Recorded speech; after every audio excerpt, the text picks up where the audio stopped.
Hello friends, welcome again to my channel Kahaniyan Ajab गजब। तो फिर से ले आया हूँ फ्रेंड्स आप सब लोगों के लिए एक नई और यूनिक स्टोरी। और स्टोरी का नाम है the adventure of black Peter. And again friends, ये भी शर्लक होम्स सीरीज़ की एक और कड़ी है। So friends, without wasting any time, let's start with the adventure of black Peter. ये साल था 1895। होम्स कई मुश्किल मामलों को सुलझा रहा था। एक जासूस के रूप में वह अपने प्रदर्शन के चरम पर था। यही वह साल भी था जब होम्स ने वुडमैन्सली में एक बेहद पेचीदा हत्या का रहस्य सुलझाया था। डॉक्टर वॉटसन नाश्ते की मेज़ पर बैठे थे, तभी होम्स नाश्ते से पहले ही गायब हो गया। जल्दी ही वह सिर पर टोपी और बांह के नीचे एक लंबा कांटेदार भाला लिए मार्च करते हुए अंदर आया। डॉक्टर वॉटसन एकदम से चौंक गए और चिल्लाए, हे भगवान! होम्स, मुझे मत बताना कि तुम उस चीज़ को बांह के नीचे दबाकर बाहर गए हो। होम्स मुस्कुराया और बोला, मैं कसाई की दुकान पर गया था। डॉक्टर वॉटसन ने कहा, कसाई की दुकान पर? होम्स ने हंसते हुए कहा, हाँ, मैंने कसाई की दुकान की छत से एक मृत जानवर का शरीर लटका दिया और इस भाले और अपनी पूरी ताकत से उसे मारने की कोशिश की, लेकिन ये संभव नहीं था। तभी होम्स ने अंदर आए आगंतुक की ओर ध्यान से देखा और कहा, नमस्ते हॉपकिंस, मुझे कल रात आपका टेलीग्राम मिला। आइए बैठिए। इंस्पेक्टर स्टैनली हॉपकिंस बैठ गए और बहुत उलझन में लग रहे थे। उन्होंने बड़ी ही विनम्रता से होम्स के नाश्ते के प्रस्ताव को अस्वीकार कर दिया, क्योंकि वह पहले ही खा चुके थे। होम्स ने उनसे पूछा, हॉपकिंस, आपको क्या रिपोर्ट देनी है? इंस्पेक्टर ने आह भरी और कहा, कुछ नहीं सर, जांच पूरी तरह से विफल हो गई है। तभी होम्स ने कहा, ठीक है, तो मुझे आकर इसे देखना ही होगा। इंस्पेक्टर खुश होते हुए बोला, मैं आपका बहुत आभारी रहूँगा सर, क्योंकि मेरा पहला बड़ा मामला है और मुझे कोई हल नहीं सूझ रहा। होम्स ने कहा, मैं इस अनोखे रहस्य की घटनाओं को जानता हूँ, लेकिन मेरे दोस्त डॉक्टर वॉटसन नहीं। मुझे एक बार फिर से तथ्य सुनने में कोई आपत्ति नहीं होगी। इंस्पेक्टर हॉपकिंस ने कागज़ निकाला और कहा, देखिए, मेरे पास मृत व्यक्ति कैप्टन पीटर कैरी का जीवन वृत्त है। इनका जन्म 1845 में हुआ था और इनकी मृत्यु के समय इनकी आयु लगभग 50 वर्ष थी। वह सील और व्हेल मछली के व्यवसाय में थे और 1883 में द सी यूनिकॉर्न नामक जहाज़ के कैप्टन भी थे। वह 1884 में सेवानिवृत्त हुए, कुछ वर्षों तक यात्रा करते रहे और ससेक्स के वुडमैन्सली में बस गए। वो वहाँ 6 साल तक रहे और एक हफ्ते पहले ही उनकी हत्या कर दी गई है। उनके बारे में हमने जो जानकारी एकत्र की है, उससे हमें पता चला कि वे आमतौर पर एक गुमसुम और उदास व्यक्ति थे। उनके घर में 2 नौकरानियाँ, उनकी पत्नी और उनकी एक बेटी है। नौकर हमेशा बदलते रहते थे, क्योंकि कैप्टन शराबी थे और जब वे नशे में होते थे तो उन पर नियंत्रण करना बहुत मुश्किल होता था। गांव के लोग बताते हैं कि जब वे नशे में होते थे तो अपनी पत्नी और बेटी को आधी रात को बाहर भेजकर कोड़े लगवाते थे। संक्षेप में, वो एक बेहद दुष्ट और चिड़चिड़े स्वभाव के व्यक्ति थे। और सुनिए, जब वह अपने जहाज़ का कप्तान था तो उसके बुरे व्यवहार और काली दाढ़ी के कारण उसे ब्लैक पीटर का उपनाम दिया गया था। गांव के सभी लोग उससे डरते थे और उसके घर से दूर ही रहना पसंद करते थे। उसने बगीचे में एक छोटा सा कैबिन बनाया था और हर रात वह वहीं सोता था, पता नहीं क्यों। कई गाँव वालों ने ब्लैक पीटर को कैबिन में देखा था और सोचा था कि वह अंदर क्या करता होगा। हत्या से 2 दिन पहले स्लेटर नाम का एक आदमी सड़क पर चल रहा था। उसने कैबिन में एक आदमी की परछाई देखी जो करवट बदल रहा था और कहता है कि वह ब्लैक पीटर बिल्कुल नहीं था। सोमवार की रात थी और हत्या बुधवार को हुई थी। मंगलवार की रात ब्लैक पीटर बहुत ज़्यादा मूड में था और अपने कैबिन में चला गया। बाद में शायद तड़के सुबह 2 बजे उसकी बेटी ने एक भयानक चीख सुनी, लेकिन उसने ज़्यादा ध्यान नहीं दिया क्योंकि पीटर को रात भर चिल्लाने की आदत थी। सुबह उसके कैबिन का दरवाज़ा खुला था और ब्लैक पीटर अपने सामान्य समय पर बाहर नहीं आया। नौकरों की हिम्मत भी नहीं हुई कि वह अंदर आए और दोपहर हो गई। इससे पहले कि कोई हिम्मत जुटा पाता, ज़रा गौर से देखिए, जब उन्होंने आखिरकार कैबिन के अंदर का नज़ारा देखा तो वो दंग रह गए और स्थानीय पुलिस को बुलाने दौड़े। 1 घंटे के अंदर फिर मैं वहाँ पहुँच गया, मिस्टर होम्स। कैबिन का अंदरूनी हिस्सा बिल्कुल जहाज़ जैसा लग रहा था और पूरा कमरा मक्खियों से भिनभिना रहा था। कमरे के एक छोर पर एक चारपाई थी और अलमारियों पर जहाज़ के लॉग रखे हुए थे। साथ ही उस जहाज़ के नक्शे और एक पेंटिंग भी थी जिसे उसने कब्जा कर लिया था। एक दीवार पर ब्लैक पीटर खुद टंगा हुआ था, यानी कि उसकी लाश, जिसके गले में एक भाला गड़ा हुआ था। उसके चेहरे पर बेहद भयावह भाव के साथ उसकी छाती पर वार किया गया था। हार्पून इतनी ज़ोर से मारा गया था कि वह दीवार में कुछ इंच तक पीछे धंस गया था। मिस्टर होम्स, मैं आपकी जांच पड़ताल करने का तरीका जानता हूं और मैं उनके पीछे पीछे भी गया।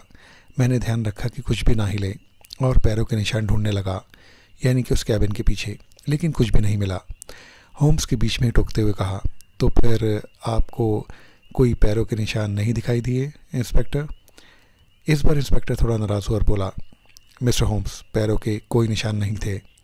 मैं भी एक इंस्पेक्टर हूँ, मुझे भी चीज़ों को देखना आता है, बुरा मत मानिए।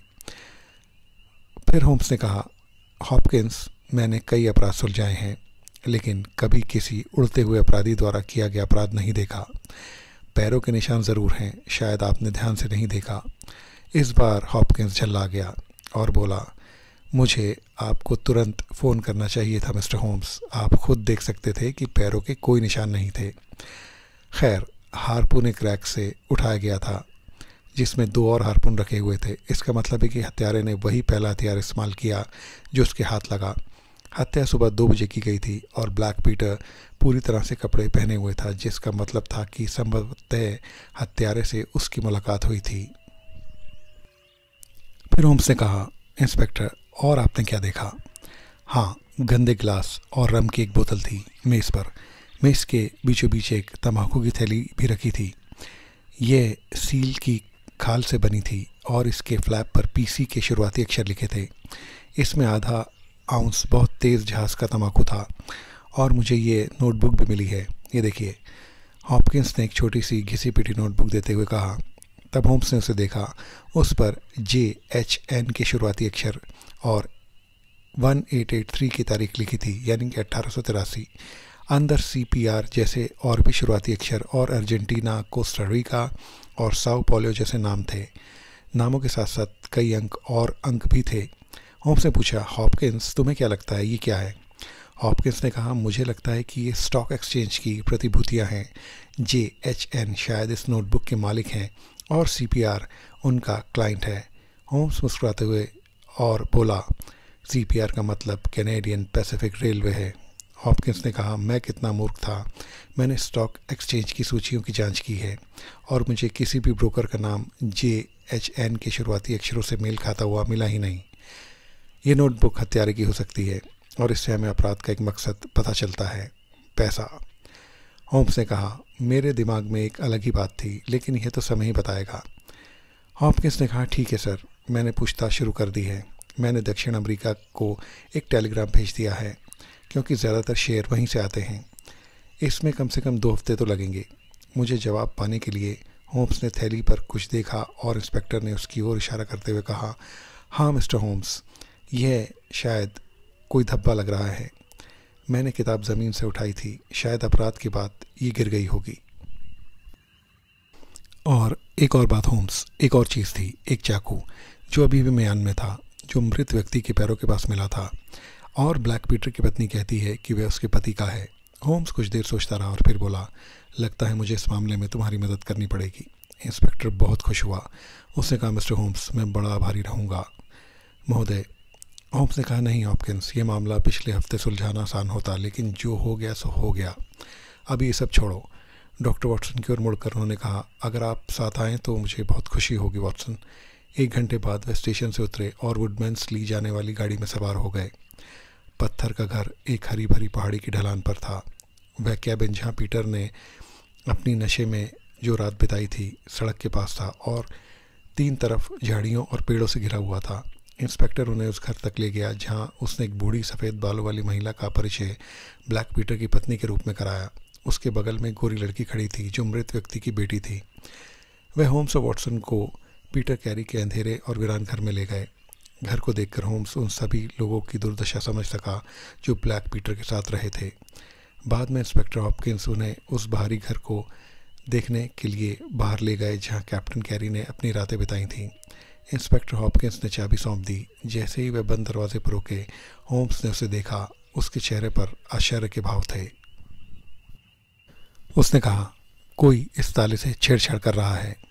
इसके चारों ओर खरोंचें थीं। वह कैबिन में घूमा और पाया कि किसी ने खिड़की खोलने की भी कोशिश की थी, लेकिन असफल रहा था। इंस्पेक्टर हॉपकिंस हैरान थे, क्योंकि पिछली शाम जब वे जांच कर रहे थे तब उन्होंने खरोच के निशान नहीं देखे थे। होम्स बहुत खुश दिखे और बोले, ये हमारे लिए बहुत अच्छी बात है कि किसी ने इस दरवाजे को खोलने की कोशिश की है। उसने इसे एक बहुत ही ख़राब चाकू से खोलने की कोशिश की है। इसका मतलब है कि उसे दरवाज़ा खुला होने का अंदाज़ा था और वह बिना तैयारी के आया था। इसलिए वो एक बेहतर औजार लेकर वापस आएगा और फिर से एक बार कोशिश करेगा, लेकिन पहले मुझे कैबिन के अंदर देखने दो। और वह कैबिन में दाखिल हुए। कैबिन के अंदर का नज़ारा बिल्कुल किसी जहाज़ जैसा लग रहा था। कमरे का ऐसा नज़ारा था जैसे किसी जहाज़ के अंदर का होता है, और कमरे को वैसे ही छोड़ दिया गया था। और होम्स ने उसकी बारीकी से जांच की। बात खत्म करने के बाद उन्होंने कहा, हॉपकिंस, वॉटसन और मैं जंगल में टहलने जा रहे हैं। हम रात के 11 बजे यही कैबिन के दरवाजे के बाहर तुमसे मिलेंगे और इस कमरे के छेड़छाड़ करने वाले का इंतज़ार यहीं करेंगे। और फिर उसी रात 11 बजे वे अपनी योजना को अमल में लाने के लिए कैबिन के बाहर मिले। इंस्पेक्टर चोर के लिए कैबिन का दरवाज़ा खुला छोड़ना चाहता था, लेकिन होम्स ने उसे बताया कि इससे चोर का शक बढ़ सकता है। होम्स ने यह भी तय किया कि उन्हें कैबिन के अंदर के बजाय बाहर घात लगाकर बैठना चाहिए, ताकि वह उसके बाहर निकलने का रास्ता रोक सकें।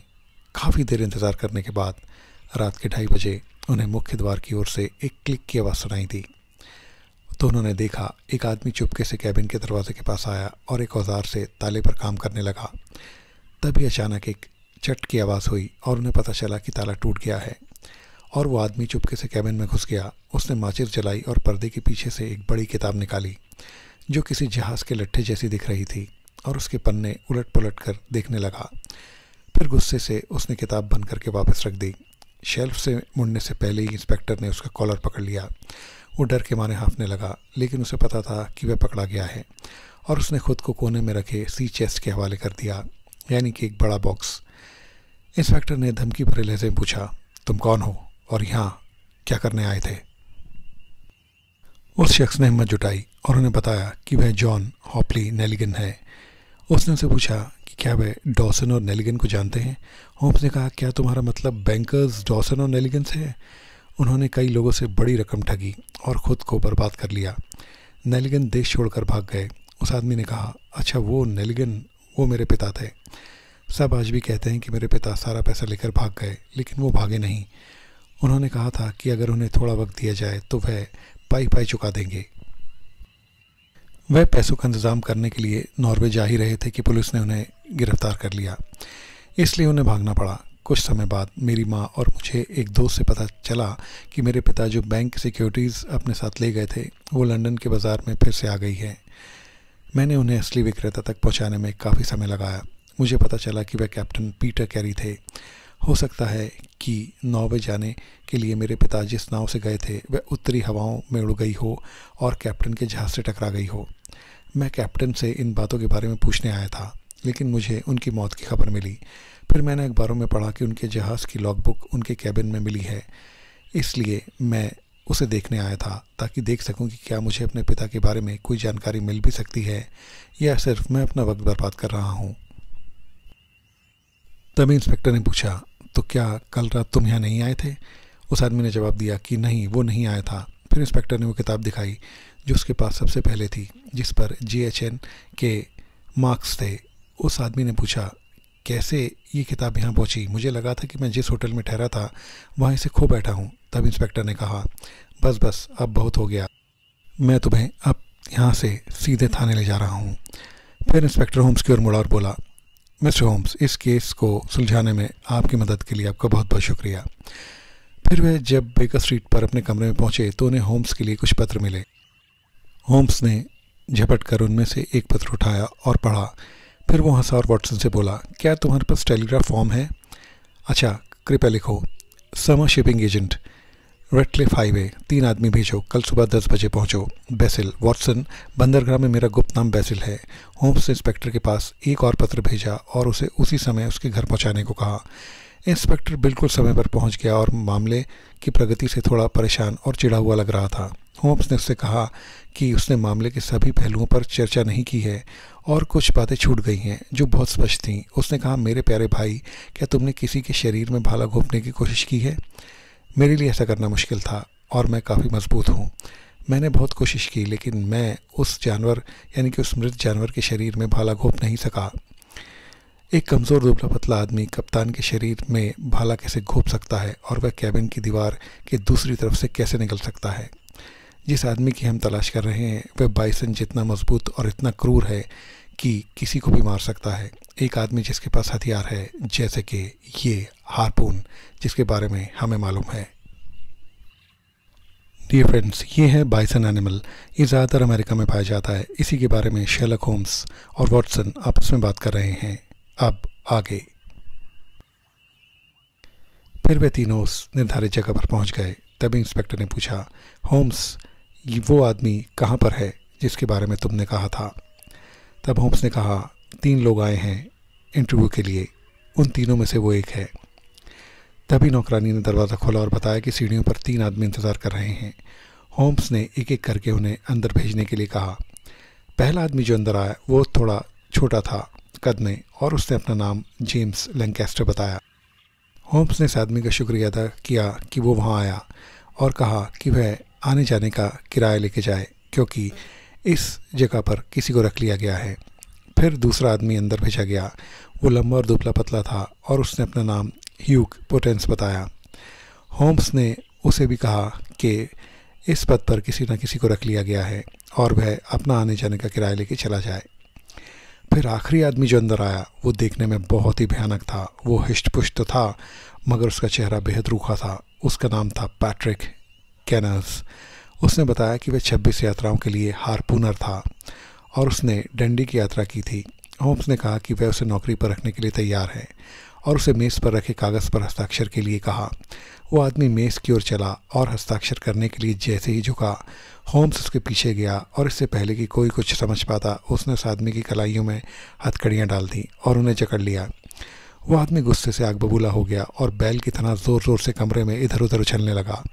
कुर्सियाँ और मेज़ इधर उधर पटकने लगा। आखिरकार उसने संघर्ष करना बंद कर दिया जब डॉक्टर वॉटसन ने अपनी रिवॉल्वर की नोक उस आदमी के सिर पर रख दी और कहा कि रुक जाओ वरना गोली चलेगी। फिर वह शख्स कमरे में कालीन पर बैठ गया, जबकि होम्स और बाकी लोग आपस में बातें कर रहे थे और मामले पर चर्चा कर रहे थे। होम्स ने कहा, अच्छा अब तुम क्या कहते हो हॉपकिंस? इंस्पेक्टर बहुत हैरान हुआ और बोला कि उसे लग रहा है कि होम्स ने सही आदमी को पकड़ लिया है, लेकिन अभी भी उसे समझ नहीं आ रहा कि कैसे। होम्स हथकड़ी लगे आदमी की तरफ मुड़ा और बोला, हॉपकिंस, चलो मैं तुम्हें कैप्टन पीटर कैरी के असली हत्यारे से मिलवाता हूँ। जो आदमी बैठा था उसने बीच में टोकते हुए कहा, देखिए श्रीमान, मैं कोई हत्यारा नहीं हूँ। आप कहते हैं कि मैंने उसकी हत्या की, मैं कहता हूँ कि मैंने उसे मार डाला। उसने चाकू उठाया और वह मुझे मारने के लिए आया। वो मुझे मार देता अगर मैंने पहले हार्पून उठाकर उसे ना मार दिया होता। तो इसका मतलब मैंने अपना बचाव किया है, किसी का कत्ल नहीं। आपको मेरी बात पर यकीन नहीं है ना? खैर, मैं आपको पूरी बात बताता हूँ। ये 1883 के अगस्त महीने की बात है। मैं कप्तान के जहाज़ पर हार्पूनर था। मेरा काम था हार्पून से बड़ी व्हेल मछलियों का शिकार करना। मैं कप्तान के जहाज़ पर था। हम वापस यात्रा कर रहे थे जब एक दिन हमें एक छोटा जहाज़ मिला जो उत्तर की ओर बह गया था। उसमें सवार केवल एक आदमी ही तेज़ हवाओं और ख़तरनाक लहरों में बच पाया था। हमने उसे उसके सामान के साथ जहाज़ पर चढ़ाया जो केवल एक धातु का बक्सा था। फिर कप्तान और उस आदमी के बीच कप्तान के क्वार्टर में काफ़ी देर तक बातचीत होती रही। चालक दल के किसी भी सदस्य को उसका नाम तक नहीं पता था। 2 दिन बाद वो गायब हो गया और ये बात फैल गई कि उसने खुद को या तो जहाज़ से नीचे फेंक दिया या फिर वो गिर गया। लेकिन सिर्फ मैं जानता था कि ये सच नहीं था, क्योंकि मैंने जहाज़ के कप्तान को उसे जहाज़ से नीचे फेंकते देख लिया था। खैर, मैंने किसी को नहीं बताया क्योंकि मैं देखना चाहता था कि आगे क्या होगा। फिर हम सब लोग स्कॉटलैंड के तट पर पहुंचे और किसी को इसके बारे में कुछ पता नहीं था। सब ने सोचा कि किसी आदमी की दुर्घटनावश मौत हो गई है। बाद में कप्तान सेवानिवृत्त हो गया और मुझे ये पता लगाने में काफ़ी समय लग गया कि वो कहाँ रह रहा था। मुझे पता था कि उसने उस आदमी को अपने साथ आए डिब्बे में रखी चीज़ें ले जाने के लिए कह दिया था। इसलिए मैं कप्तान से मिलने गया और थोड़े से पैसे निकाल लिए, क्योंकि मुझे उसका छोटा सा राज पता था। जब मैंने कप्तान को पहली बार देखा और उसे ब्लैकमेल किया तो वह मुझे वो सब देने को तैयार हो गया जो मैं चाहता था। उसने मुझे अगले दिन वापस आने को कहा और जब मैं गया तो देखा कि कप्तान नशे में था, मगर बहुत गुस्से में भी। हम बैठ गए और समुद्र में बिताए पुराने दिनों के बारे में बात करने लगे, और जैसे जैसे वह पीता गया उसका चेहरा और भी क्रूर होता गया। आखिरकार वो अभद्र भाषा पे आ गया और थूकते हुए उठा और चाकू निकालकर मुझ पर टूट पड़ा। उसकी आंखों में जानलेवा गुस्सा था और मुझे पता था कि अगर मैंने जल्दी कुछ नहीं किया तो वो मुझे तुरंत ही मार डालेगा। मैंने शेल्फ से हार्पून निकाला और उसे दीवार पर पीछे से जकड़ दिया। इससे पहले कि वह मुझ पर कोई भी वार कर पाता, मैंने अपना पूरा बचाव किया। फिर वो आदमी ज़ोर से चीखा और उसने अपना दम तोड़ दिया। मैंने कुछ देर इंतज़ार किया, फिर वो धातु का डिब्बा देखा जो उसने जहाज़ पर मौजूद आदमी से लिया था। मैंने उसे ले लिया और कैबिन से बाहर निकल ही रहा था कि किसी के आने की आहट सुनाई दी। मैं झाड़ियों में छिप गया और एक दुबले पतले कमज़ोर से दिखने वाले आदमी को आते देखा। उसने दरवाज़ा खोला, चीख मारी और भाग गया। मैं अपने छिपने की जगह से बाहर निकला और लंदन जाने वाली ट्रेन पकड़ने से पहले 10 मील तक पैदल चला, लेकिन मैं गलती से अपना तंबाकू का पैकेट कैबिन में ही छोड़ आया था। खैर, मैंने धातु के डिब्बे की जांच की और पाया कि वह कागज़ों से भरा था और वो मेरे किसी काम के नहीं थे। मेरे पास मृत कप्तान से पैसे पाने का अब कोई रास्ता भी नहीं था। मैं लंदन में था और मेरी जेब में पैसे भी नहीं थे। मैंने अखबारों में विज्ञापन देखा और नौकरी के बारे में आपसे मिलने आया, लेकिन मुझे नहीं पता था कि असल में मुझे फंसाने के लिए एक जाल था। होम्स इंस्पेक्टर की ओर मुड़ा और बोला, ठीक है हॉपकिंस, मुझे लगता है कि तुम अपने कैदी को पुलिस स्टेशन ले जा सकते हो। हॉपकिंस को अभी भी समझ नहीं आया कि होम्स ने रहस्य कैसे सुलझाया। फिर होम्स ने उन्हें बताया कि वह हार्पून को फेंकने में प्रयुक्त बल की मात्रा से बेहद प्रभावित था और इसलिए वह शुरू से ही जानता था कि वह बहुत शक्तिशाली व्यक्ति होगा जिसने ये कारनामा कर दिखाया है। फिर रम और तंबाकू की थैली ने एक नाविक की ओर इशारा किया और चूंकि सभी जानते थे कि नाविक कठोर और मजबूत दोनों होते हैं, इसलिए उसे सही सुराग मिल गया था। होम्स ने डंडी को उन नाविकों की सूची के लिए एक तार भेजा था। डंडी स्कॉटलैंड की एक सिटी है जहां पर होम्स ने उस तार को भेजा था जिन्होंने कप्तान के अधीन काम किया था, और जब उसने सूची में पैट्रिक कैनस का नाम देखा तो उसे एहसास हुआ कि वह सही रास्ते पर है। मृत कप्तान की पत्नी ने उन्हें बताया था कि उसके पति कभी धूम्रपान नहीं करते थे, इसलिए पीछे छोड़ी गई तंबाकू की थैली उसी व्यक्ति की होनी चाहिए जिसने उनकी हत्या की थी। थैली पर पीसी के शुरुआती अक्षर थे जिसका अर्थ था पैट्रिक कैनस, इसलिए होम्स ने बंदरगाह पर तार भेजा था इस उम्मीद में कि कैनस अभी भी नौकरी की तलाश में होगा। सौभाग्य से वो वहाँ था और उन्होंने उसे पकड़ लिया। अब इंस्पेक्टर हथकड़ी लगे मिस्टर कैनस को थाने ले गया। शर्लक होम्स ने एक बार फिर एक केस को बड़ी ही खूबसूरती से सुलझा लिया था। तो फ्रेंड्स, ये थी कहानी the adventure of black Peter. ये कहानी आपको कैसी लगी प्लीज़ कमेंट करके ज़रूर बताएं। मेरे चैनल को लाइक, शेयर और सब्सक्राइब ज़रूर करें और बेल आइकन प्रेस करना भी ना भूलें। मेरे और भी इंटरेस्टिंग वीडियोस आपको मेरे चैनल पर मिल जाएंगे, उन्हें भी अपने फ्रेंड्स और फैमिली के साथ ज़रूर एंजॉय कीजिए। डियर फ्रेंड्स, अब आप महज सब्सक्राइबर्स नहीं फैमिली हैं, तो देखते रहिए कहानियाँ अजब गजब स्टोरीज फॉरएवर, और उस हाई बटन को प्रेस करना भी ना भूलें। डियर फ्रेंड्स, आपकी बहुत अच्छी सेहत और ब्राइट फ्यूचर की कामना के साथ मैं लेता हूँ आपसे विदा। मिलते हैं आप सब लोगों से मेरे अगले इंटरेस्टिंग वीडियो में, तब तक के लिए बाय बाय।